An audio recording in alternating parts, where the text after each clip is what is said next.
Welcome to You Belong in the C-Suite podcast. You are ambitious in life and in your career, but something is missing. You want to bring more of your passion to what you do. Because let's be honest, you pour a ton into your work, and it needs to mean more. I'm your host, Laura Eigel. I'm a mom, wife, PhD, coach, advocate, introvert, and indoor rowing fanatic. I'm passionate about living a life that's in line with my values. We'll give you the actionable tips and tools you need to lead with your values, make a difference, and have career success. The world needs more diversity and authenticity in the top jobs at organizations. Your leadership belongs there. You belong in the C-Suite.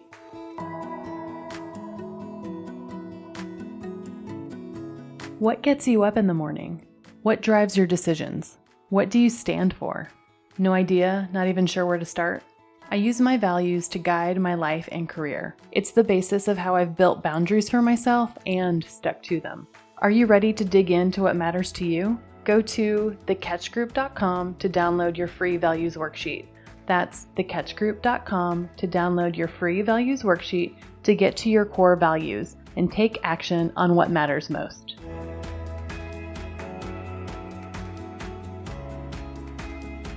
Welcome to this week's episode of the You Belong in the C-Suite podcast.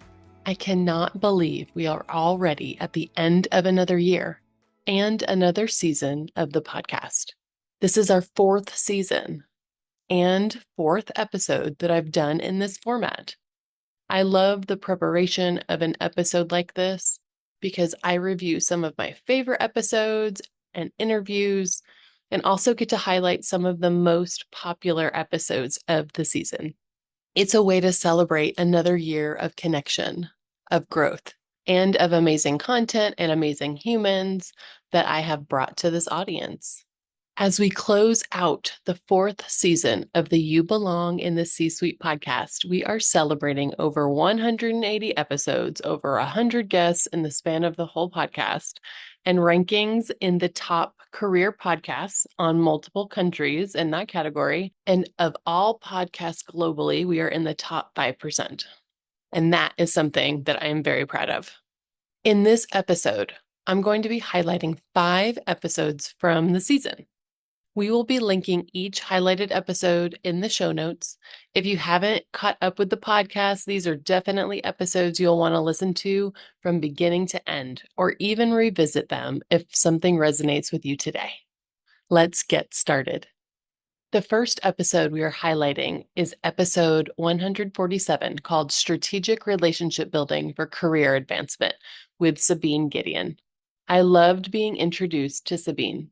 She's one of the most generous networkers I've ever met. Not only did she connect me with multiple people she thought that I would connect with based on areas of interest or expertise, she also followed up to make sure that we had connected. And I really love that. She is so intentional. As the founder of She Leads Network and the host of a top-rated podcast, She Leads Now, Sabine specializes in supporting women and emerging leaders during pivotal seasons of transition, helping them embrace a growth mindset, cultivate meaningful connections, and lead purposeful lives. Let's listen to this part of the podcast where Sabine and I talk about how she learned the importance of building strategic relationships in her own career and why it's so important to do that and to share your accomplishments with those strategic relationships. Let's take a listen.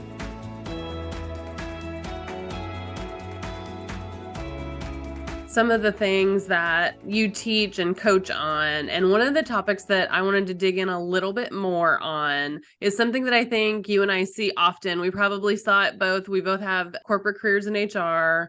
And I don't know about you, but even during school, like this was how it was. Hey, put in the work and you'll get recognized, right? You put in your effort, you get the A. Put in the work, you get the job. Put in the whatever, right? It doesn't so much transition after you get that first job though, does it? And so I think it's something that you and I both see. I know that I've struggled with it myself, and it is a skill that I've had to learn, and how to advocate for myself and had to do that through relationship building. So I wanted to dig into that topic with you today and really understand your thought leadership around how to build social capital and use our influence, because I think a lot of people are doing it, but some people are missing out because we're so heads down in the work. Yeah. And often those are women. Yeah. It is. It is. So I'll, going off of what I've shared, right? So I had no frame of reference on how corporate America worked coming into corporate America. So very much immigrant mindset, take on all the dots, do all the hard work. At the time when I came into corporate America, I had very structured leadership where it was about butts and seats, first one in, last one out, like that type of leave your feelings at the door type thing. And so I came in like, okay, whatever, like I'll be that role model worker. So here I was like working extra hours, 50, 60 hours a week, and I wasn't moving. And to me, I was just like, I don't get it. Like, I'm checking off all the boxes. Like, I'm even doing extra. You're telling me that in my performance reviews, but why am I not able to advance? And it was in one excuse after the other, after the other, after the other. And I was like, okay, all right. And I'm obviously an extrovert, so I had no problems reaching out to people to just say, hey, this is what I'm looking to do next. And when I say that, I mean like other women in the organization. I started reaching out to other women who are in leadership roles that I was either connected to through like one of the ERGs. So Mm-hmm. whether it was the Hispanic, the African American, the women's, and I started asking questions around like, okay, well, how did you get here? How did you advance? And everybody kind of had their different stories. But what really supported me is when I started to look at, and this is not his real name, but I started to look at Bob. And something was unique about Bob. And then I started noticing, wow, there are a lot of Bobs here. Mm-hmm. There And are, this aren't this there? yeah, and the story is the same. So Bob comes in, Bob, he does his job. I mean, he's not putting in 50, 60 hours. Bob gets his job, but within a year or two, Bob is now the lead. And then Bob is the head of the department. And so you see Bob advancing, and I was just like, okay, I don't get it. Why is Bob advancing? Then I learned, oh, Bob has learned that the way to get ahead is not by doing all the work and doing all the projects. You need to do some work, but the real piece is in the relationship building. So I learned that Bob was savvy enough to, request skip level meetings with his leadership, and that he was, in rooms, in having conversations with individuals who wasn't just our regular manager or wasn't, the day-to-day manager. At the time, I mean, this is 2005, 2006. I didn't know what a skip level meeting was. Like, I was in a very structured environment. I was like, I didn't even know you could go to your manager's manager or the person above them and request a meeting to have a conversation. Obviously, you're not just going to go in and shoot the breeze, you're going with an agenda. But that level of strategic thinking of, I need to make sure that my boss or my boss's boss knows what I'm working on, knows what my goals are, knows the trajectory that I'm on, and knows how they can support me. That was like the piece where I was just like, wow, okay, all right, now I've learned something new. We're taught, especially us as women, we're taught get mentors. I think that that is a very, very important piece. And I have mentors, for days, and I had mentors for days in corporate.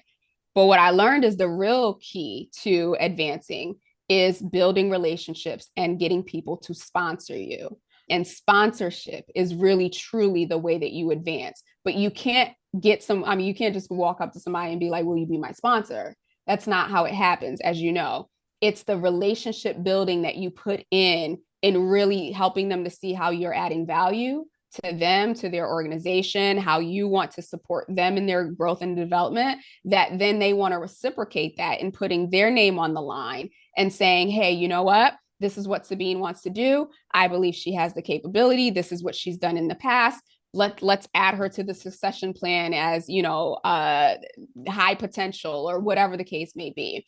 And so that's what Bob taught me, that yes, the work is important, but making sure that the right people know what you have going on, know that you have their back, and you can gain their support or garner their support, they are going to be the ones having those conversations behind closed doors that are going to open the newer doors for you. You're so right. And it's that magical combination then when you can figure out how to get sponsored and you're advocating for yourself to be talked about in those rooms, that then your hard work and dedication and all the other things that you've already done are going to outshine the Bobs that are in those conversations too. Yeah. And as women, as you know, the messaging around like, oh, well, and I hear this so much, and you probably hear this too. Well, I don't want to brag. Like, I don't want to come off like I'm bragging, or you know what? Like, I don't want to keep talking about myself, right? Everyone knows a Bob. Everyone knows a Bob, like who has no problems talking about himself. The question is, at what point did we decide that it was not okay for us to share our accomplishments? When did we decide that just simply putting something on a deck and saying, this is what I'm working on, and this is where I could need your support, or this is where I could use your support, that was bothering someone? Who taught us that?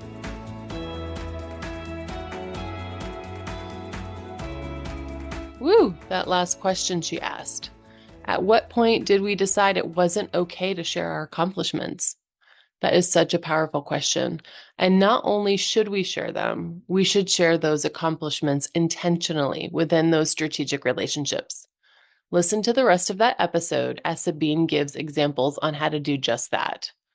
Here are a few things that I'd love for you to think about from that clip. What relationships may you need to keep building strategically in 2025? And on the other side, who are you supporting? Who are you sponsoring? And how are you intentionally meeting with other leaders to ensure they are receiving the visibility and credit they need? Now, let's take a listen to the next highlighted episode for Season 4, which is a listener favorite, episode 151, Better Brain Health with Dr. Julie Fratantoni. Julie is a cognitive neuroscientist, a science communicator who makes neuroscience approachable and engaging. She regularly shares tips and science insights on Good Morning Texas and on social media. I'm really excited to highlight this episode because Julie recently made a big career transition to launch Better Brain Media, where she partners with companies on science communication, consulting, and content creation for companies who want to tell their story of science behind their products and services. In this clip, you'll hear my discussion with Julie as we talk about the impacts of burnout and actionable things that you can do to process information more thoroughly and decrease stress by using the strategy of a brain break.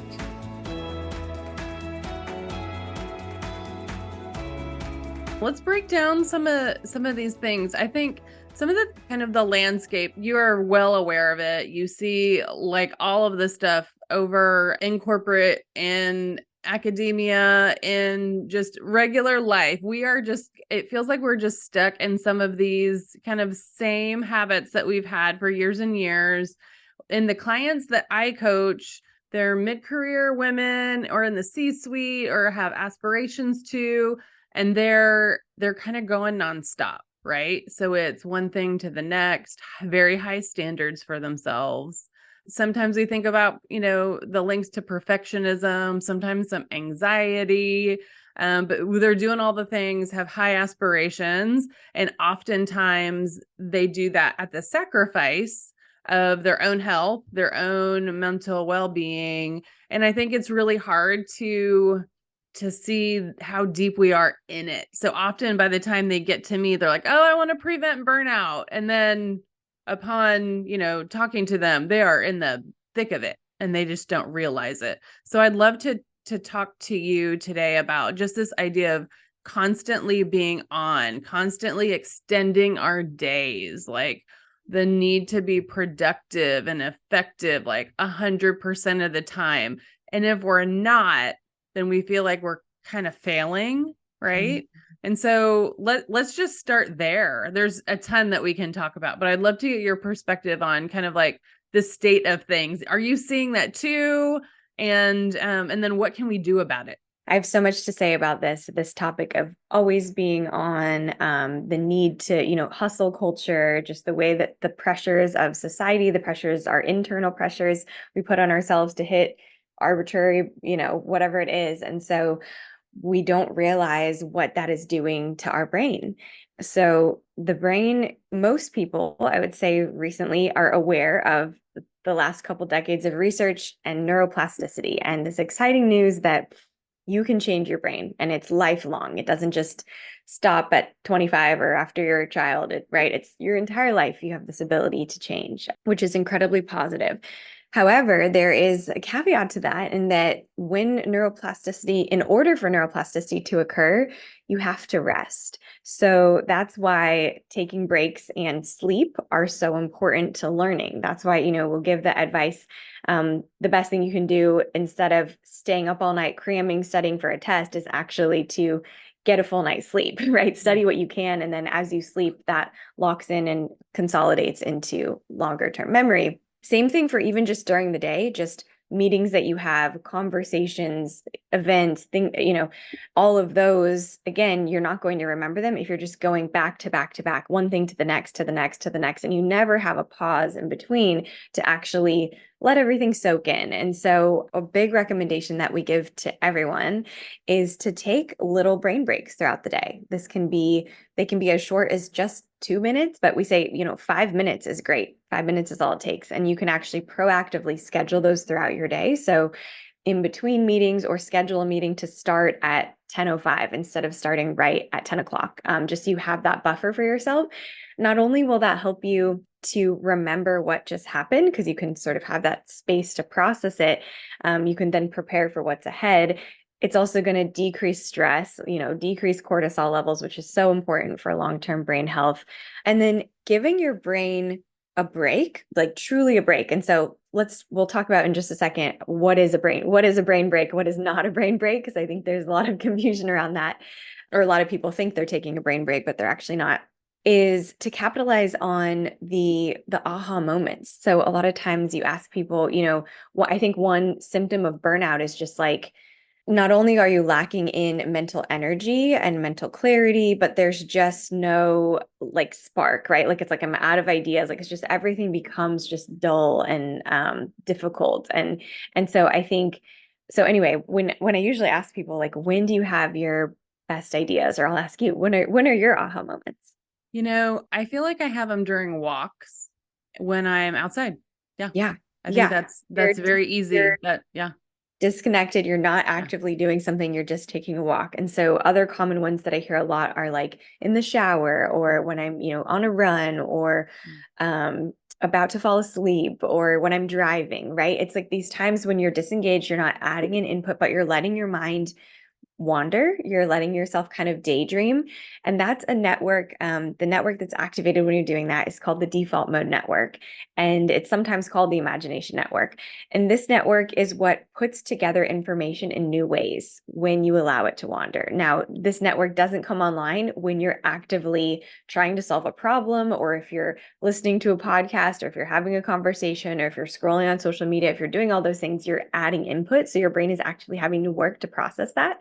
So anyway, so that's just another benefit of brain breaks. Not only are you going to help with the stress and the burnout and the mental energy, but you're also going to increase things like creative problem solving and new ideas, which is so helpful and important for all the other things we're trying to manage as well. So let's talk about what a brain break is and isn't. So a lot of people will think like, oh, I just need to like take a break for a second, and then we immediately get on our phone. Or as soon as a meeting ends, or as soon as we're in between something, or if I'm waiting in line, and that's another thing, is like, boredom is nearly extinct, and we need boredom. It's so important. We need to learn how to disengage, how to just take a step back and just rest and unplug, and not have constant input. That's something that I think the invention of technology has made it much harder for us to do, because we have to fight the urge to be entertained all the time. That's a whole other soapbox that I could get onto, but back to this. So we grab our phones, right? And so scrolling on social media, checking your email, shopping online, watching YouTube videos, none of those things are a brain break. It might be a break in that you're switching it up from what you're the task that you're working on, but it doesn't actually give your brain the rest that it needs. So a really simple way of defining a brain break is to disconnect from people and technology. And so when you're able to do that, so even like, going to, say you walk down the hall to the kitchen to get a glass of water, that's a great brain break. But then if you're chatting with your coworker in there, that's not a brain break. It has a great social benefit, so there's nothing wrong with that. But just to kind of have a true, clear understanding of like really what a break is, that's really important. So really disengaging. And so other examples, we said taking a walk, even just standing up, turning to look out the window, changing position. You could do maybe some gentle stretching, or people will sometimes say like, I'll fold laundry, something kind of mindless that's just like really doesn't require any thought and that you can daydream with safely. And so those are good examples. And I think a lot of people will say, oh, like binging a TV show, people sometimes think like, oh, I just have had the hardest week. And so Saturday, like, I'm just going to binge a show. And, it may feel like your body's resting because you're just laying on the couch, but TV and shows are really stimulating in terms of processing a lot of information. Things are so fast paced. Used to be the average shot, like screen length shot, was like, it used to be like 30 seconds and now it's like 3 seconds. It's like jump cut to new. Just the pace of things is just faster and faster. And then it's really emotionally stimulating as well. So just know that from a cognitive processing and emotional standpoint, it's not giving your brain a break in that sense. So just know that you still want to give your brain that time where you're not adding input.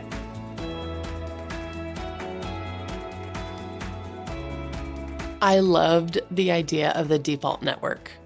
I want to be in my default network more often. How can you utilize a brain break this week to get into default mode? What benefits might you get from it? That episode is packed with tons of other ways to get to better brain health, so make sure you listen to the full episode. The link is in the show notes. Next, I'm highlighting another one of my favorite conversations, episode 157, Aligning Workspace Design with Culture with Rebecca Swanner. Rebecca is the workplace sector lead at HED, one of the largest architectural and engineering design firms in the U.S. With all of the return to work initiatives that are happening in the U.S. and globally, I was excited to connect with Rebecca to learn how companies can utilize their culture to design their workspaces intentionally. Listen to this clip where Rebecca talks about designing workspaces amidst the return to work mandate that many companies are in the middle of, getting back into the office.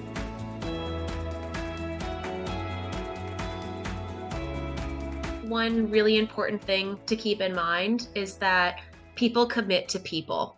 And so this return to work push, when it's in a top-down mannerism and there's a corporate policy that says everyone or these departments must be in on Monday, Wednesday, Friday, first of all, everyone's resistant right away.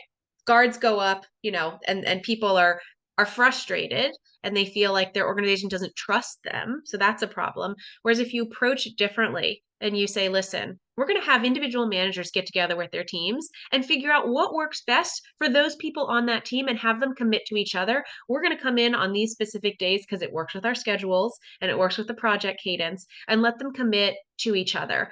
And I think the times when it's most successful is when, and some companies can do it on their own. Some companies bring in someone like me, a workplace strategist, to help them ask the right questions of their employee base to understand what their office needs to have to support those employees to do their best work.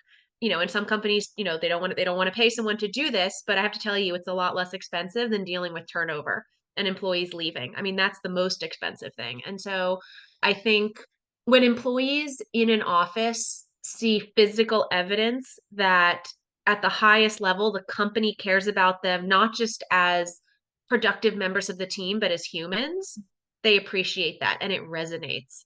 Because, I'm sure you're seeing it too. People want to work for companies they can get behind the mission and what they stand for. And you don't have to have a company that's trying to end world hunger. That's not what I'm saying. Maybe really you started this business because you want to be really profitable. And what that does is it means you're empowering the people who work for you to have resources to support their family, and have, their own money to put towards good or whatever they want. So it's not like you need to be Mother Teresa for everyone to get behind you and your mission. You just have to be really authentic and transparent about it, so that your employees can get behind you or not.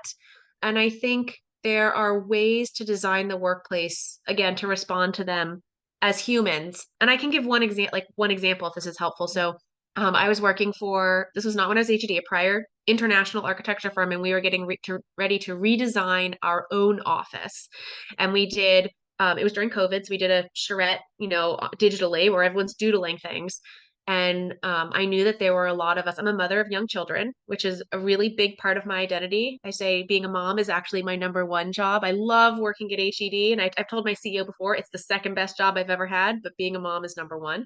And so I put on that list that it'd be really great in this new office, 40,000 square foot office space. There should be a corner somewhere that's really a safe, welcoming space for children. So if I have to run into the office on a day that I'm not coming to the office and I have my 4-year-old with me and I just need her to just relax and focus on something for 15 minutes for me to print something or meet with a colleague or mark something up, I can do that. And that would make me feel like there's an accommodation for me as a human in that office. And when I doodled that on the digital board, so many people were circling it and starring it and highlighting and saying, yes, this. But that's just one example for one very specific population. And so I think it's important, again, whether you hire a workplace strategist or you do it internally, to know what is the demographic in your office, because we know that different generations have different appreciations for what the ideal workplace should feel like. Is it a institutional, educational, library type learning space? Is it a coffee shop? Is it homey? What is it? And so you need to know, first of all, who are you designing for? I love how she asked that question. Who are you designing for? Who are you designing for? Whether that is designing a workplace policy like hybrid working or an office redesign, who are you designing for and what do they want or need to be highly engaged? Not what cool things would bring them into the office, but what spaces or policies would enable them to work better, to engage more, and to be connected to each other to do great work. Often I think we are not asking everyone, but instead we're relying on the preferences of the top leaders of the organization, which may not be reflective of what the employee base needs. So, who are you designing for? How are you getting their feedback? And how are you giving your feedback to your organization? Listen to the rest of that episode where Rebecca goes even further to give her advice on designing workspaces that align with company culture, empowering teams, and enhancing employee well-being. Next up, we are highlighting another one of my favorite conversations, this one about Gen Z. Often we hear about the newest generation in the workforce and how they need to be better to acclimate to the workforce. We put it on them. In this episode, instead, we have a different take on that with this discussion with Anissa Purvasari-Horton in this clip from episode 162, How Gen Z Will Make You a Better Leader. In my discussion with Anissa, who is a writer and journalist who writes about careers and leadership, she talks about the strengths of Gen Z and how we can learn from them. And there is a very important topic in that episode. Let's listen.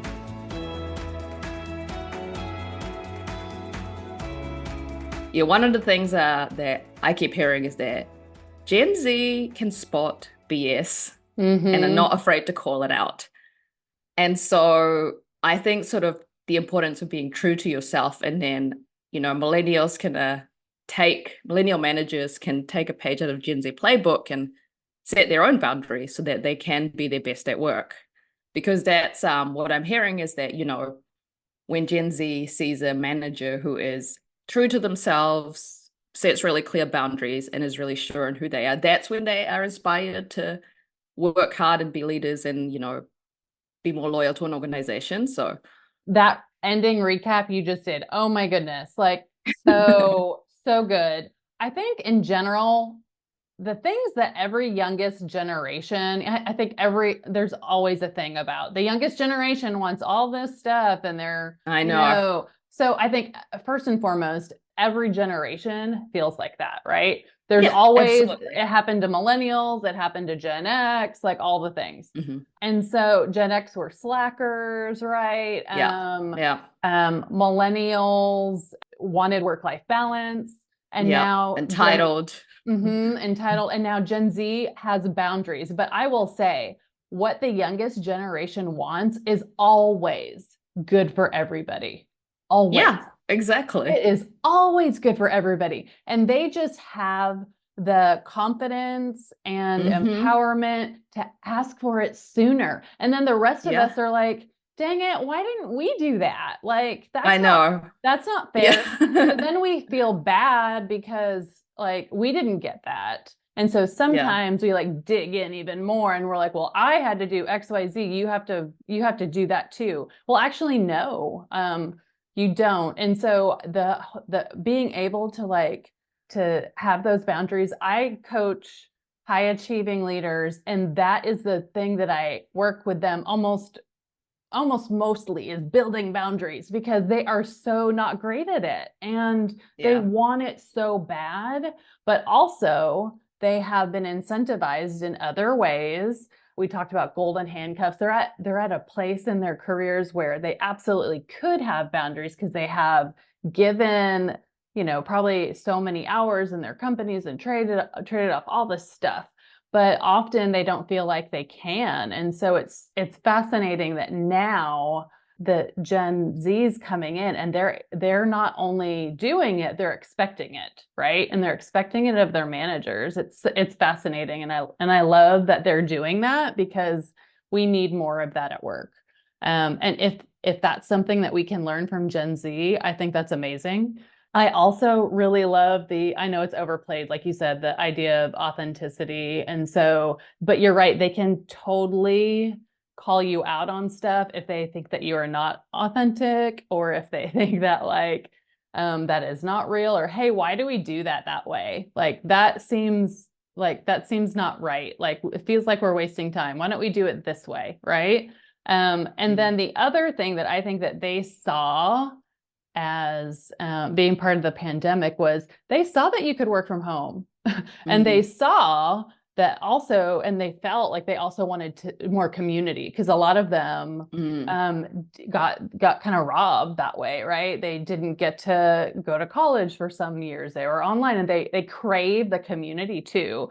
And so I think we're missing out, the employers are kind of missing out on how do we, when they are in office, how do we create like really good experiences for them, not to mandate where they work, give them the freedom, but also create community when we are together. And I think it's one of those things where millennials, like, we had the commute, right? We had to go in the office. We didn't have a choice. Like, working from home was like, oh my goodness, that was amazing when we could every now and then, right? But they saw it because they had to do it. So they know it can be done. And so it's interesting now seeing potentially it feels like we're kind of going backwards in some of the autonomy that people have gotten at work, and just what their expectations are. It's just so fascinating to me. You mentioned what they want and sometimes what they don't get. So where do you see these conflicts between Gen Z and millennials show up most, and what are those kind of pain points? Yeah, so going back to the idea of boundaries, what I'm hearing from millennial managers is that while Gen Z are not afraid to call out boundaries, millennials, we're not so great at them. Which is probably why now you are seeing a lot of therapy content. Yeah.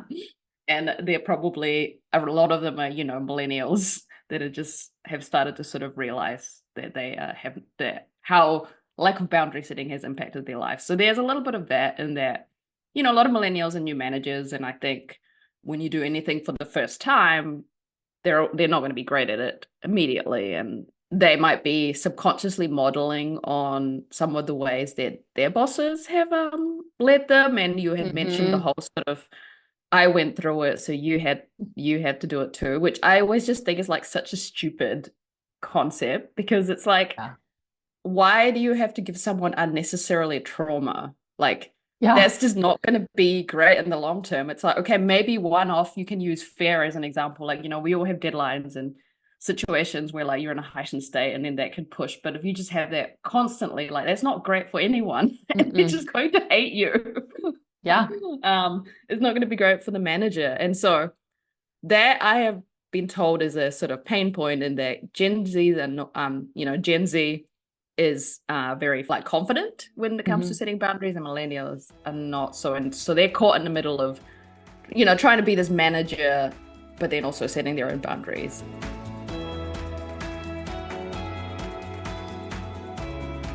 That topic that comes up, building boundaries. You know you want to be better at them. And guess what? Your Gen Z direct reports or team members expect you to be good at them. Speaking from personal experience, I'm getting a lot better at it, but it has taken me time to do that. In the subsequent episode to this one, episode 163, 3 mistakes you are making managing Gen Z, I talk about ways to build boundaries and model them transparently for your team. I have lots of tools on building boundaries and keeping them in my values first framework, and I know that you'll get a lot of actionable tips from both of those episodes. We'll link all of those in the show notes. And lastly, I'm going to highlight one more episode, a more recent one from one of my favorite interviews of the year with Jessica Kinghorn in episode 174, Less is More in Customer Experience. Jessica is the principal consultant from Kinghorn Strategies, a customer experience, member experience, and organizational strategy consultancy. What I loved about my conversation with Jessica is that she shares such practical application of her work and translates it into something every leader can benefit from. Let's listen.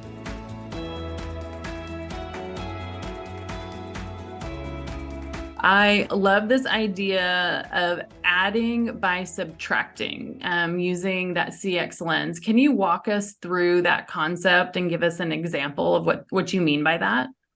Yeah. And to my post, thank you for saying that. All of my posts, like I want to inspire thought, and I want to give people things that they can use today. I'm not going to be try to be, a rabble rouser. I'm really into here's something you can take and use today. So I'm glad that you like those. And less is more is one of them. So it was, I think the post was, what if less really is more? And there are times you want to add friction into the customer experience. And actually, I think I actually have a post coming out about that soon. So there are times. So these things are not mutually exclusive. They both can be true. But most of the time, you want to simplify the experience, right? You want to make it easier. Customer ease is a term we use a lot in customer experience. And so the problem is, though, about this is people are wired for what's new, what's next, what's shiny. And employees especially, they're wired that way because that's what leadership often asks for, right? If we're honest with ourselves. And letting go of things is really hard. Think about how long you stayed at a job that made you. I think many of us have those stories. And how many times did you stay in a relationship, whether it was a romantic relationship or a friendship or a relationship with even a family member, you stayed too long, right? And you stayed too long because that changed. I have a quote from Marie Kondo in my post that it was something about it was like fear of change or fear of the unknown is what stops people from letting go of things. And so, not to get too crazy with my conversation here, but I do think it's like this mental map. It's deep in us to change. And so the lesson is more idea is what if you started to think about the customer experience of not let's add something new to their experience, but what can we make easier? What can we make better for them along the way? And I think that teams I have some tips for teams to do that. And I just have a list here in front of me to remind me of all the ways you can do this. But you can reduce this kind of friction by removing some things. Maybe it's removing a step from the UX experience online when someone's purchasing, kind of tightening up that experience. Or even like I talked about, connecting two systems. So when you chat with a chat bot and they send you to a human, you don't have to repeat again. Let's remove that step from the experience.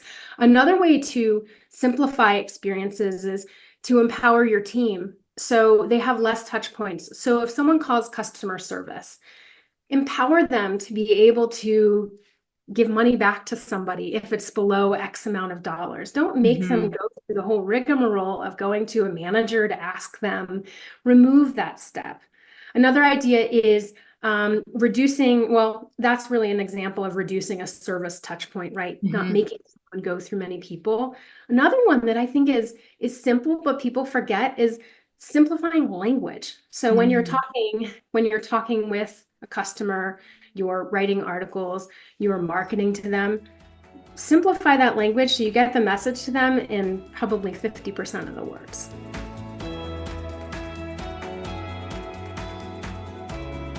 We learned from Jessica about a few small things you can do to reduce friction for a customer, like simplifying a process or simplifying the language you use. How can we utilize this if we think about the customer as our team? What if you use these principles, simplification, for your team?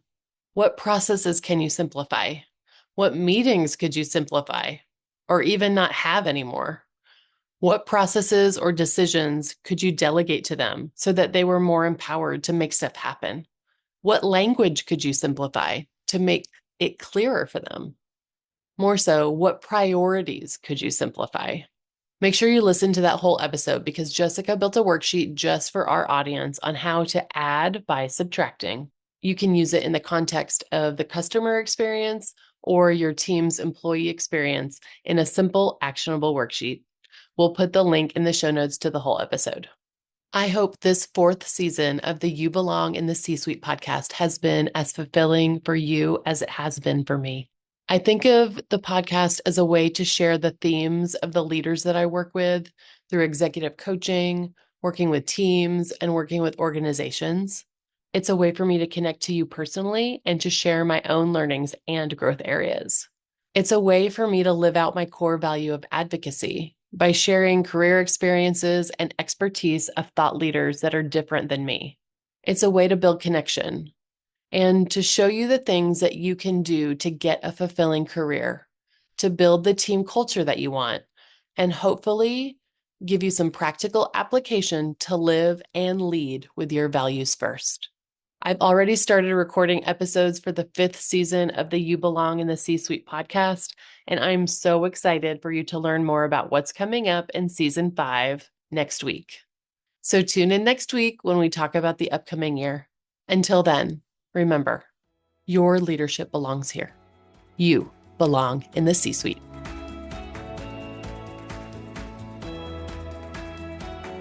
I want to thank you so much for listening to the You Belong in the C-Suite podcast. If you are enjoying this content, please remember to rate and review on Apple Podcasts. By leaving a review, you are helping others find this content. We will be featuring 5-star reviews on air in upcoming episodes. Editing and support for the podcast is done by S&E Podcast Management. To get more tips and tools to help you live a life guided by your values, go to thecatchgroup.com. Keep your boundaries and take care.